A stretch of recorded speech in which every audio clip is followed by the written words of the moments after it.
நாமக்கல் மாவட்டம் பரமத்தி வேலூர்பேட்டையில் எழுந்தருளியுள்ள சக்தி கண்ணனூர் புதுமாரியம்மன் கோவிலில் தீமிதி விழா மற்றும் பெண்கள் பூவாரி போடும் நிகழ்ச்சியும் நடைபெற்றது. இதில் வேலூர் மற்றும் சுற்றுவட்டார பகுதியைச் சேர்ந்த ஏராளமான பக்தர்கள் கலந்து கொண்டு தங்களது நேர்த்திக்கடனை செலுத்தினர். திருவிழாவை முன்னிட்டு கடந்த மாதம் 23ஆம் தேதி இரவு பூச்சாட்டுதல் மற்றும் கம்பம் நடும் விழாவுடன் திருவிழா தொடங்கியது. விழாவைத் தொடர்ந்து நேற்று அதிகாலை பக்தர்கள் காவிரி ஆற்றில் நீராடி தீர்த்தம் எடுத்து வந்து அம்மனுக்கு சிறப்பு அபிஷேக ஆராதனைகளும் சிறப்பு அலங்காரமும் மகா தீபாராதனையும் நடைபெற்றது. இந்த தீமிதி திருவிழாவை முன்னிட்டு மதியம் அம்மனுக்கு வெண்ணெய்க்காப்பு அலங்காரம் செய்யப்பட்டிருந்தது.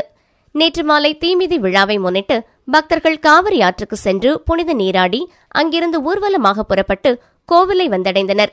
பின்னர் ஆண்கள் கோவில் முன்பு அமைக்கப்பட்டிருந்த பூக்குண்டத்தில் தீமிதித்தும் பெண்கள் பூவாரி போடும் நிகழ்ச்சியில் கலந்து கொண்டும் தங்களது நேர்த்திக்கடனை செலுத்தினர். இறுதியாக அம்பாள் சப்பரத்தில் வந்து கோவில் வேல் பூசாரிகள் பூக்குண்டத்தில் இறங்கினர். இதில் பரமத்தி வேலூர் மற்றும் சுற்றுவட்டார பகுதிகளைச் சேர்ந்த ஏராளமான பக்தர்கள் கலந்து கொண்டு அம்மனை தரிசனம் செய்தனர். நேற்றிரவு உற்சவர் அம்பாள் சிம்ம வாகனத்தில் எழுந்தருளி திருவிதி உலா நிகழ்ச்சி நடைபெற்றது. இன்று பொங்கல் மாவிளக்கு ஊஞ்சல் உற்சவம் நிகழ்ச்சி நடைபெறுகிறது.